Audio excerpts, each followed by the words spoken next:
Je voudrais avoir votre regard là-dessus.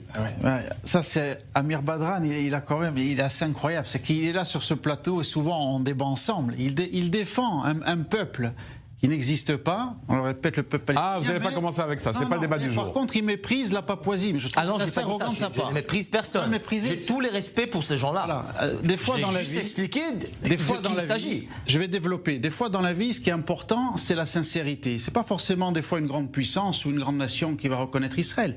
Comme l'expliquait Chaim Berkovitz, c'est d'une certaine manière, c'est vrai qu'on peut pas passer à côté des fondamentaux. Ce pays-là, il a surtout une sincérité, une amitié profonde pour Israël et un amour pour Israël, parce que ce sont des protestants. Les protestants, moi j'en ai connu, et d'ailleurs le premier président de l'association Corse-Israël est pas juif, c'est un non-juif, un ami de Corse, peut-être qu'il nous regarde, Francis Nadiz, était un amour fou pour Israël. Donc pour vous, la symbolique d'ouvrir cette ambassade à Jérusalem, elle n'est pas négligée? Elle n'est pas négligée. Il y a un amour profond d'Israël par rapport à la Bible, parce que ces gens ont une connaissance de l'histoire d'Israël et de la Bible. Donc pour eux, se lier aux côtés d'Israël, c'est être dans la lumière. C'est ce que disent nos prophètes, Benjamin. Mais ça change quoi? Ça change que par rapport finalement au contexte aussi, on voit qu'il y a des nations qui ont décidé de choisir, malgré toutes ce qu'on entend, malgré toute la désinformation, malgré justement tous les mensonges qu'on peut entendre vis-à-vis d'Israël par rapport à dire que c'est un peuple qui connaît ça. Il y a des peuples qui ne sont pas du tout dans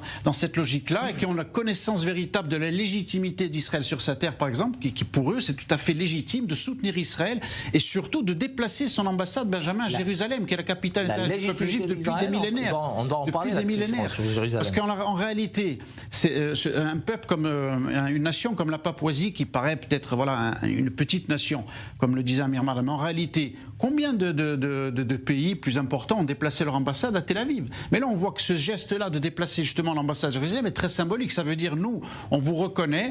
Pour vous, vous êtes Israël, vous êtes un peuple, vous êtes notre allié. Et si pour vous, votre capitale est à Jérusalem, ce que nous reconnaissons nous aussi, eh bien notre ambassade, on la déplace à Jérusalem. Donc vous saluez cette reconnaissance. Je voudrais avoir les réactions.